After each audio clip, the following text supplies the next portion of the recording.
Students, last lecture में हमने discuss किया था कि आपको कोई भी तत्व दे दे और उसमें आपको पूछा जाए कि इस तत्व का वर्ग नंबर कौन सा है, इसका आवर्त नंबर कौन सा है और ये फिर कौन से ब्लॉक का तत्व है। या फिर आपको कोई भी परमाणु क्रमांक दे दिया, फिर आपको पूछ लिया कि बताइए कि यह इस परमाणु क्रमांक वाला जो तत्व है वो कौन से आवर्त का है, कौन से वर्ग का है और कौन से ब्लॉक का है। तो इसके लिए हमने कुछ फॉर्मूलेज देखे थे, कुछ ट्रिक्स देखी थी।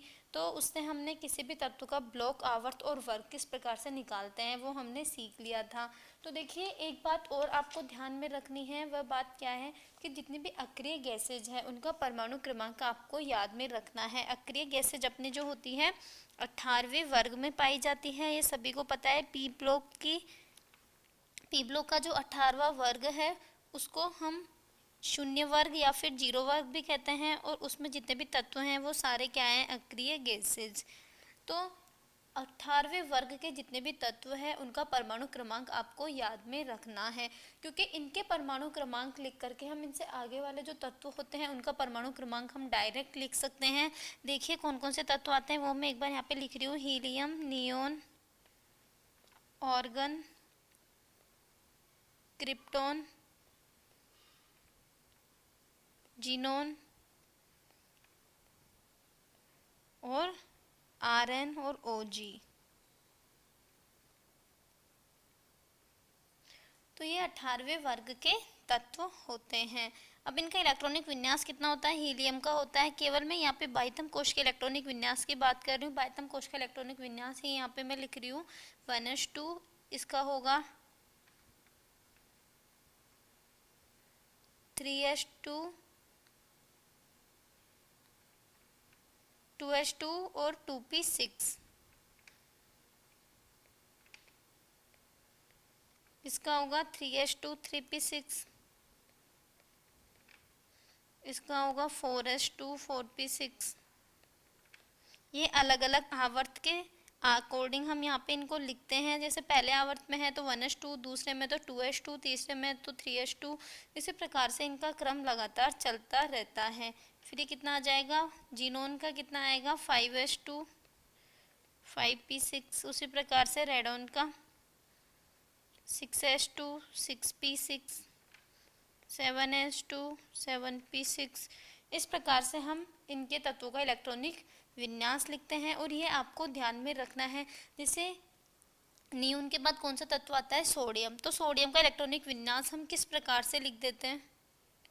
सोडियम है 11वें नंबर पर। इसका हमें इलेक्ट्रॉनिक विन्यास लिखना है तो या तो हम इसको इस प्रकार से लिखेंगे 1s2, 2s2, 2p6, 3s2, 3s में एक इलेक्ट्रॉन आएगा, 6 और 4 10 और 1 11।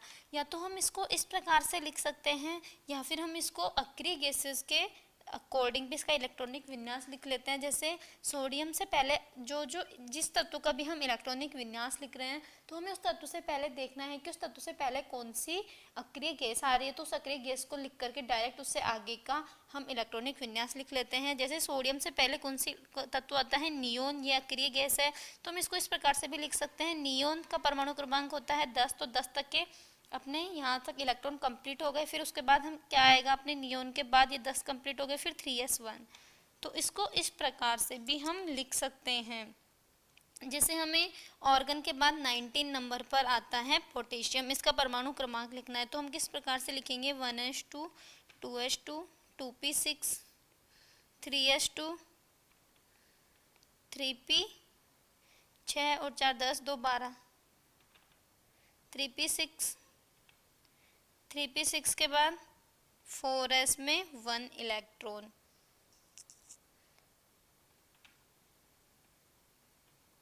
तो ये कितना हो गया?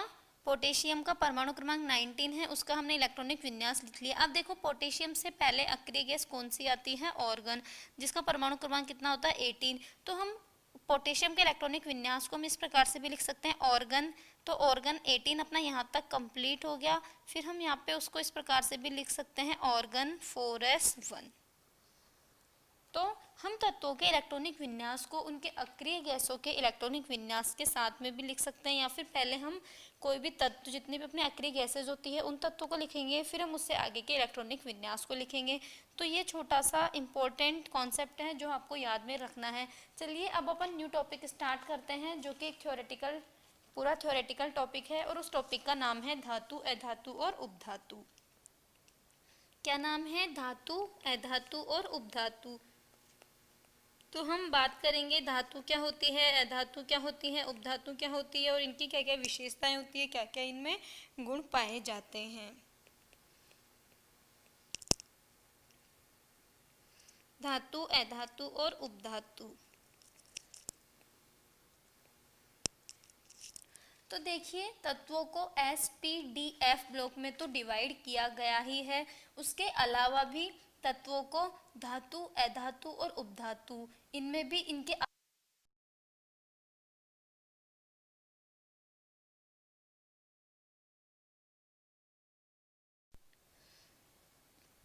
तो इस प्रकार से तत्वों को SPDF ब्लॉक में वर्गीकरण के साथ साथ में इनको धातु, अधातु और उपधातु में भी विभाजित किया गया है।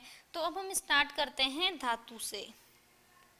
फर्स्ट जो हम बात करेंगे धातु की, कि धातु क्या होती है, धातु किसे कहते हैं, क्या क्या इनकी विशेषताएं होती हैं।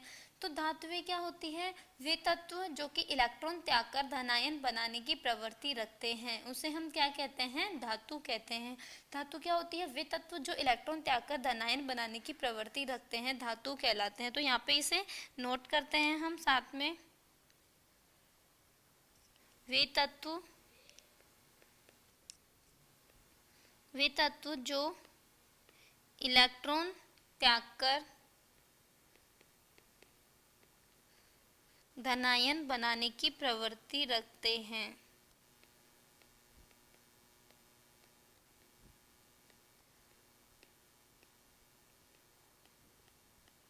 धातु कहलाते हैं।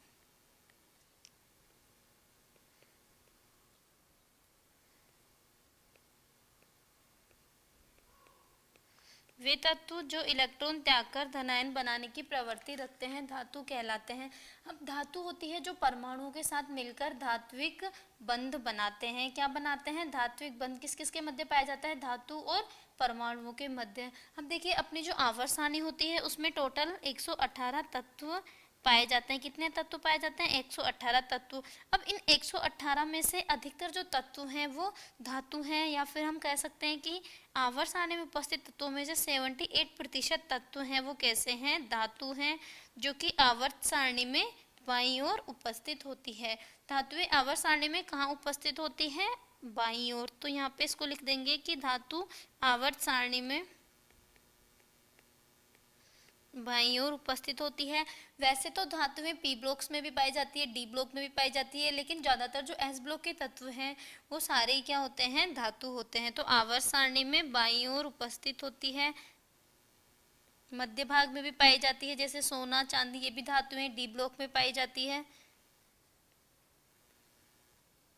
आवर्त सारणी में बाईं ओर पाई जाती है।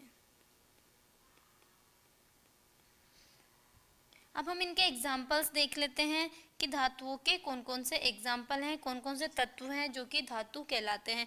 तो देखिए, सोडियम, मैग्नीशियम, कॉपर, आयरन, निकल, सोना, Au, चांदी, Ag, तो ये सब क्या है? धातुएं हैं। तो अब ये धातुएं कैसे हैं? देखिए, कई जगह आपने इसे लिखा देखा होगा, Na+, Mg 2+, Al 3+। मतलब अभी अभी मैंने आपको बताया था कि धातुएं क्या होती है? वे तत्व जो कि इलेक्ट्रॉन त्याग कर धनायन बनाने की प्रवृत्ति रखते हैं, वो धातु कहलाते हैं। अब देखिए, Na के ऊपर प्लस है, मतलब कि यह एक इलेक्ट्रॉन त्याग रहा है। Mg के ऊपर 2+ है, मतलब यह 2 इलेक्ट्रॉन त्याग रहा है। एल्यूमिनियम के ऊपर 3+ है, मतलब कि यह 3 इलेक्ट्रॉन त्याग रहा है।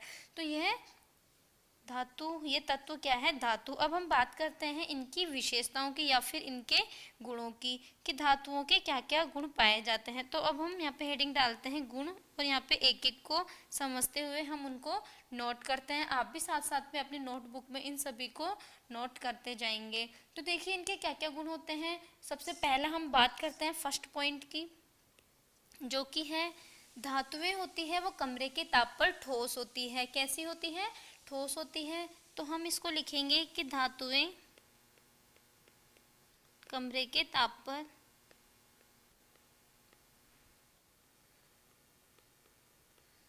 ठोस होती है।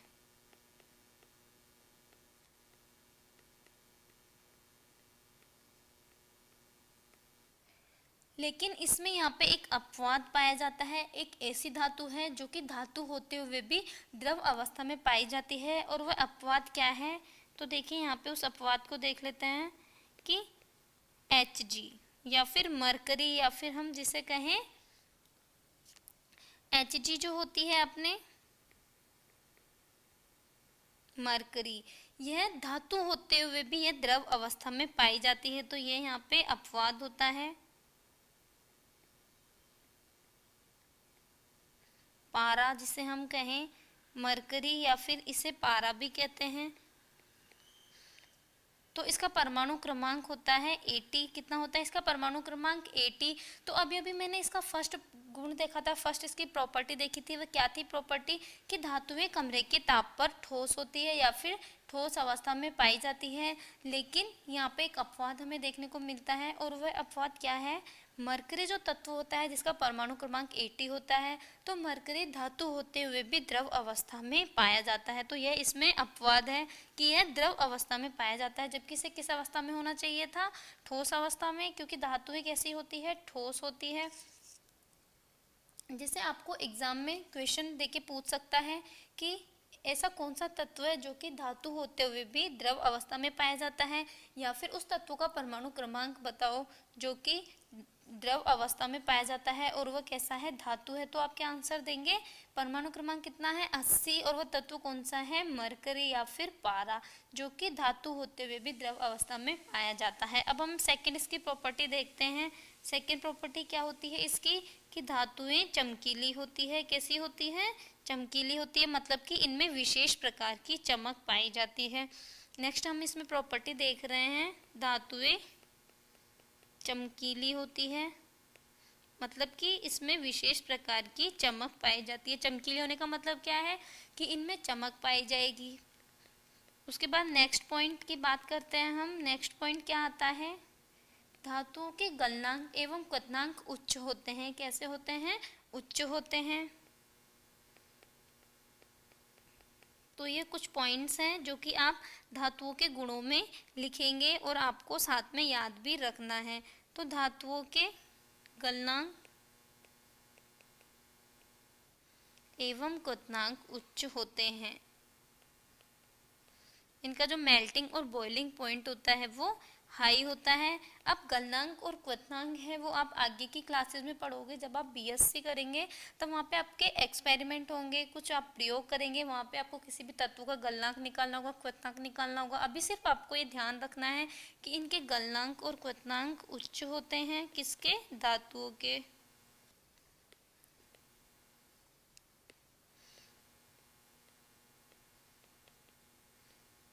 फिर हम बात करते हैं फोर्थ नंबर के पॉइंट पर, जो कि है धातुएं सुदृढ़ होती है। कैसी होती है? सुदृढ़ होती है, या फिर ये मजबूत होती है। सुदृढ़ का मतलब मजबूत होती है।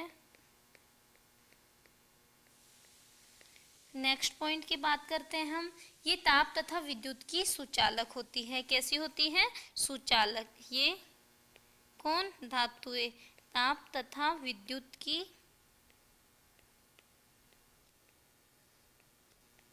सुचालक होती है।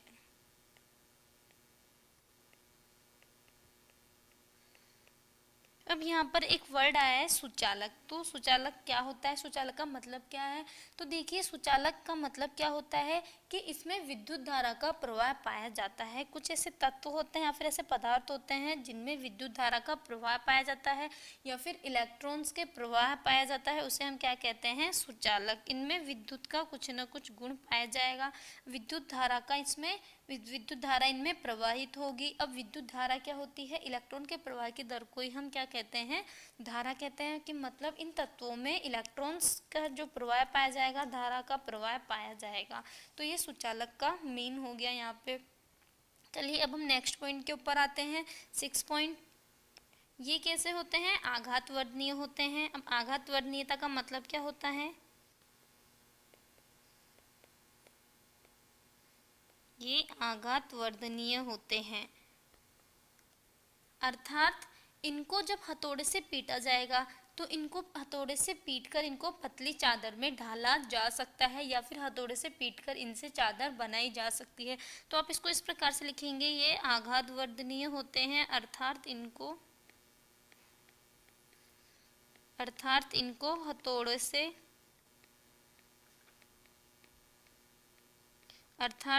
हथौड़े से पीटने पर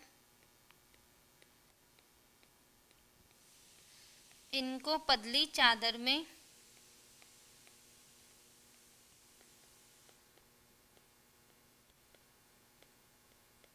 ढाला जा सकता है।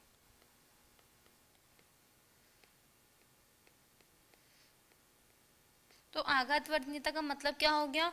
किनको धातुओं को जब इन तत्वों को हम हथौड़े से पीटेंगे तो इनसे चादर बनाई जा सकती है। नेक्स्ट पॉइंट के ऊपर हम आते हैं। नेक्स्ट पॉइंट क्या है? ये तन्य होते हैं या फिर इनमें तन्यता पाई जाती है। ये तन्य होती है। कौन तन्य होती है? धातुएं। अब तन्य का मतलब क्या हुआ? कि इनके तार खींचे जा सकते हैं, अर्थात इनके तार खींचे जा सकते हैं।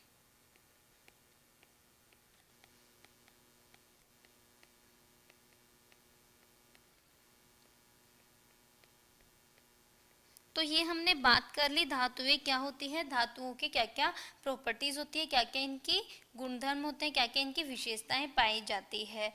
अब नेक्स्ट हम बात करते हैं अधातुओं की कि अधातुएं क्या होती है। सेकंड नंबर पे हम बात करते हैं अधातुओं की। अधातु किसे कहते हैं?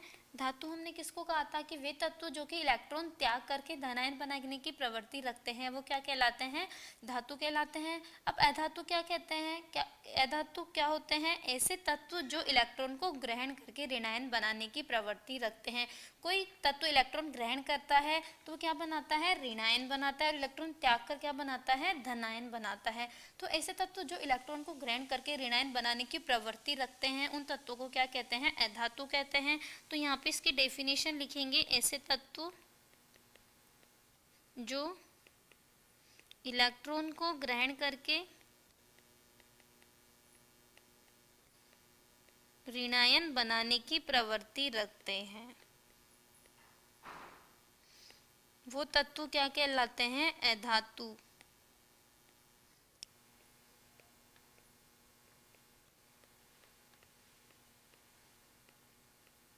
अब अधातु कौन कौन से हैं? हम यहाँ पे अधातु के कुछ एग्जाम्पल्स देख लेते हैं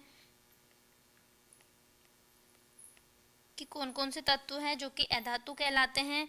तो यहाँ पे हम इनके कुछ एग्जाम्पल्स देखते हैं, कुछ एग्जाम्पल्स लिखते हैं, जैसे carbon, oxygen, sulphur, chlorine, bromine, ये सब तत्व अधातु कहलाते हैं, जो कि आवर्त सारणी में दाईं ओर स्थित होते हैं। अपना जो दाईं ओर कौन सा ब्लॉक स्थित होता है? पी ब्लॉक होता है इधर, और बाईं ओर एस ब्लॉक पाया जाता है। इस ब्लॉक को क्या नाम देते हैं? एस ब्लॉक आवर्त सारणी में।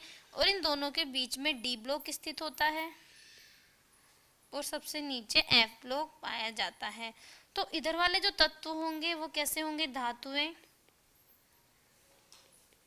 दाईं ओर स्थित जो तत्व होते हैं वो क्या कहलाते हैं? अधातुएं। तो इस प्रकार से आवर्त सारणी में धातु और अधातु उपस्थित होती है। तो देखिए अधातुएं आवर्त सारणी में कहाँ पाई जाती है? दाईं ओर पाई जाती है, और पी ब्लॉक में मेनली है पाई जाती है। देखिए अब हम इनके बात करते हैं नेक्स्ट, इनके गुणधर्म। अब हम आते हैं इनके गुणधर्मों के ऊपर कि इनके क्या क्या गुणधर्म होते हैं, या फिर हम बात करें इनकी विशेषताएं। हमने धातुओं के गुणधर्म के कुछ पॉइंट्स देखे थे, अब हम कुछ पॉइंट्स अधातुओं के भी देखेंगे। तो इनमें अधिकतर जो पॉइंट है वो धातुओं से उल्टे होंगे, जस्ट इनके अपोजिट होंगे। देखिए हम फर्स्ट पॉइंट लिखते हैं, धातुएं कमरे के ताप पर ठोस एवं गैस होती है। धातुएं तो कैसी थी? कमरे के ताप पर ठोस अवस्था में थी, लेकिन अधातुएं जो होती है वो कमरे के ताप पर ठोस एवं गैस अवस्था में पाई जाती है। तो इस पॉइंट्स को यहाँ पे इस पॉइंट को यहाँ पे नोट करेंगे कि अधातुएं कमरे के ताप पर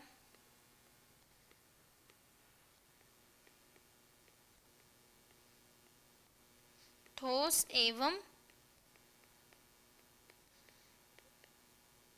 एवं गैस अवस्था में पाई जाती है।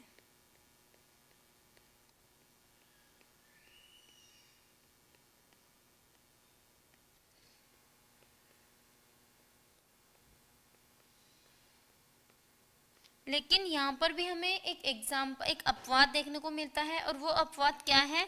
ब्रोमियम, जो कि अधातु होते हुए भी द्रव अवस्था में पाया जाता है। ये यहाँ पे अपवाद है कि ब्रोमियम जो है वो अधातु होते हुए भी यह द्रव अवस्था में पाया जाता है, जबकि इसे किस अवस्था में होना चाहिए था?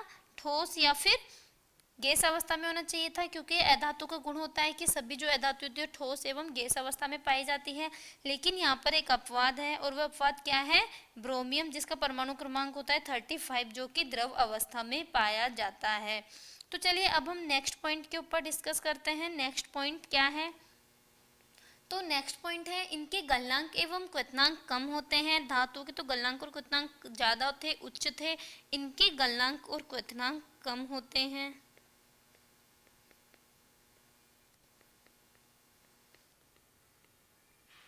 इनके गलनांक एवं क्वथनांक कम होते हैं। लेकिन यहाँ पे भी हमें कुछ अपवाद देखने को मिलते हैं, और वह अपवाद क्या है?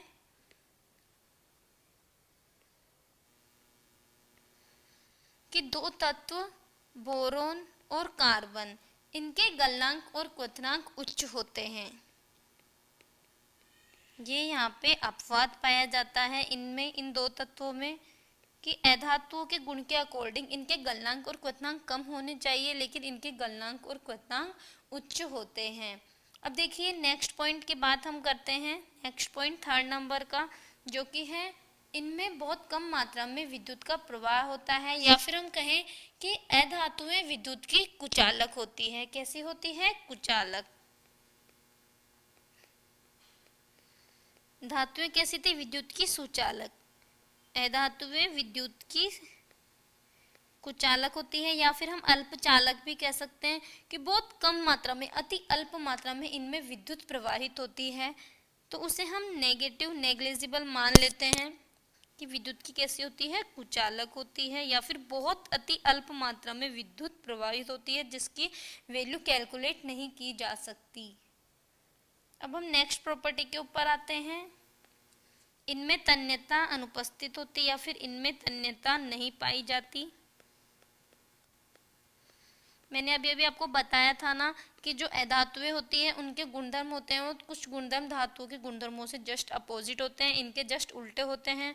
इनमें तन्यता नहीं होती, या फिर इनमें तन्यता नहीं पाई जाती। 5th जो पॉइंट है, इनमें आघात वर्धनीयता नहीं पाई जाती है। आघात वर्धनीय भी नहीं होते ये तत्व।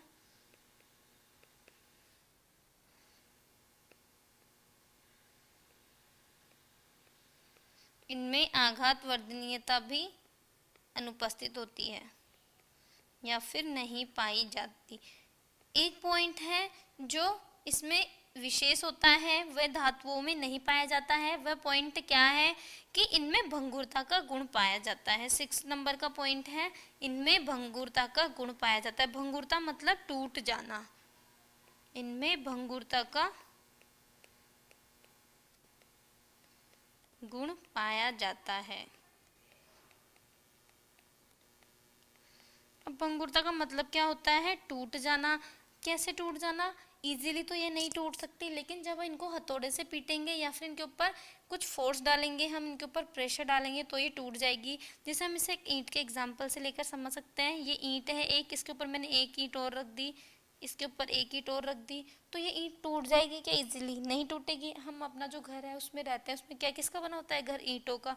तो क्या ये टूट जाता है क्या? नहीं। लेकिन जब हम इसको हथौड़े से मारेंगे, या फिर हम इस पर डायरेक्ट इम्पैक्ट फोर्स डालेंगे, या फिर हाथ से जब हम इसको तोड़ेंगे, तो ये क्या हो जाएगी? टूट जाएगी। तो इस प्रकार से इसमें भंगुरता का गुण पाया जाता है। नेक्स्ट पॉइंट है वो क्या है? यह चमकहीन होती है। मतलब कि इनमें चमक नहीं पाई जाती।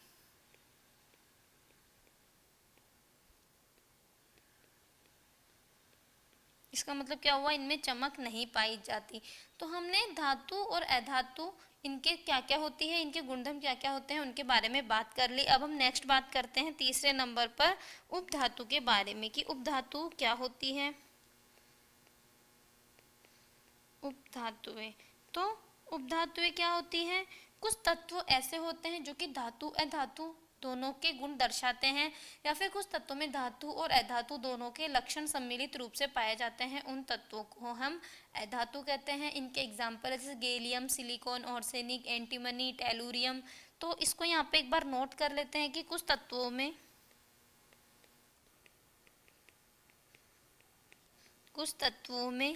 धातु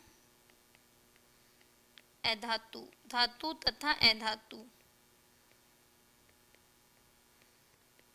दोनों के गुण पाए जाते हैं, और उन तत्वों को क्या कहते हैं हम, उपधातुएं।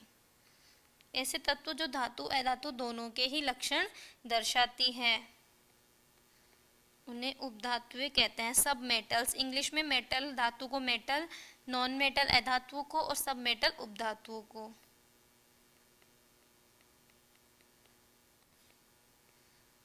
अब इसके एग्जाम्पल्स क्या क्या हैं,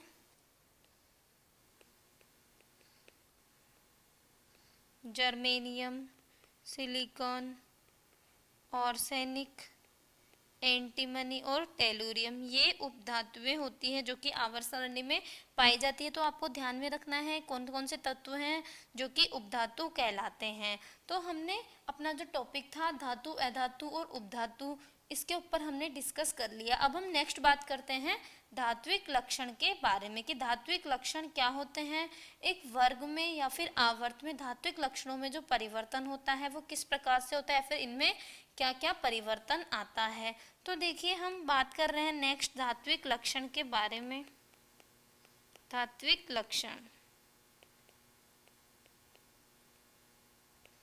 धात्विक लक्षण क्या होते हैं, तो सभी स्टूडेंट्स को यह पता होगा। हम जो आवर्त सारणी में ऊर्ध्वाधर पंक्तियां होती है उसे क्या कहते हैं, हम वर्ग कहते हैं, और जो क्षैतिज पंक्तियां होती है उसे आवर्त कहते हैं। तो अपनी आवर्त सारणी में ऐसी ऊर्ध्वाधर 18 पंक्तियां पाई जाती है और क्षैतिज 7 पंक्तियां पाई जाती है। तो तो आवर्त कितने होते हैं आवर्त सारणी में, 7, और वर्ग कितने होते हैं, 18। तो हम धात्विक लक्षण के बारे में बात कर रहे हैं कि हम किसी वर्ग में ऊपर से नीचे की तरफ जाएं या फिर आवर्त में बाएं से दाएं जाएं तो धात्विक लक्षणों में क्या क्या परिवर्तन आते हैं। हम आगे नेक्स्ट लेक्चर में हमने जो अभी जितने भी ब्लॉक्स पढ़े हैं उनके तत्वों के, अब हम गुणधर्मों के बारे में बात करेंगे, भौतिक और रासायनिक गुणों की, कि कौन कौन से भौतिक और रासायनिक गुण पाए जाते हैं, जैसे परमाणु त्रिज्या, इलेक्ट्रॉन लब्धि, एंथैल्पी, इलेक्ट्रॉन नेगेटिविटी, इलेक्ट्रॉन ऋणात्मकता। इन जो सब तत्व हैं इनको हम देखेंगे, और इन तत्वों को हम आवर्त और वर्ग के हिसाब से देखेंगे कि किसी आवर्त में बाएं से दाएं जाने पर परमाणु त्रिज्या में क्या परिवर्तन आता है, इलेक्ट्रॉन लब्धि एंथैल्पी में क्या परिवर्तन आता है, आयनन एंथैल्पी में क्या क्या चेंजेज आते हैं, या फिर वर्ग में ऊपर से नीचे की तरफ आने पर परमाणु क्रमांक में क्या परिवर्तन आता है, परमाणु त्रिज्या में क्या परिवर्तन आता है। तो हम जब भी वर्ग की बात करते हैं तो वर्ग में हम जो लक्षण देखते हैं वो हम ऊपर से नीचे की तरफ, तत्वों में ऊपर से नीचे की तरफ बढ़ते हुए देखते हैं, और आवर्त में जब हम किसी लक्षण की बात करते हैं तो हम हमेशा इसमें बाएं से दाएं तरफ चलते हैं, क्योंकि अपने जो आवर्त है वो यहाँ से स्टार्ट होता है और तत्व अपने इधर तक पाए जाते हैं। तो इस प्रकार से जब भी हम इसमें लक्षण देखेंगे आवर्त में तो हमेशा बाएं से दाएं हम चलेंगे, और वर्ग में हमेशा ऊपर से नीचे की तरफ ही हम चलेंगे। तो अभी हम कौन सा लक्षण देख रहे हैं, धात्विक लक्षण। तो देखिए आवर्त सारणी जो होती है उसमें धात्विक लक्षण में क्या क्या परिवर्तन आता है। तो देखिए धात्विक लक्षण है वो किसी वर्ग में ऊपर से नीचे की तरफ जाने पर धात्विक लक्षण बढ़ता है, क्या होता है, बढ़ता है, और आवर्त में बाएं से दाएं जाने पर धात्विक लक्षण में कमी आती है। तो हम यहाँ पे एक बार इसको लिख लेते हैं। कैसे लिखेंगे हम इसको, कि किसी वर्ग में ऊपर से नीचे की तरफ जाने पर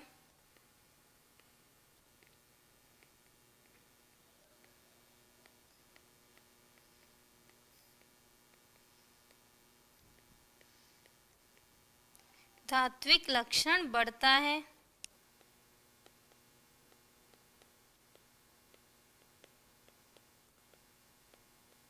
और किसी आवर्त में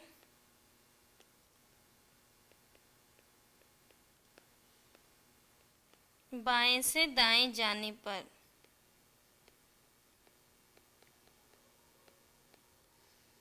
इस प्रकार से चलने पर, लेफ्ट टू राइट, धात्विक लक्षण कम होता है।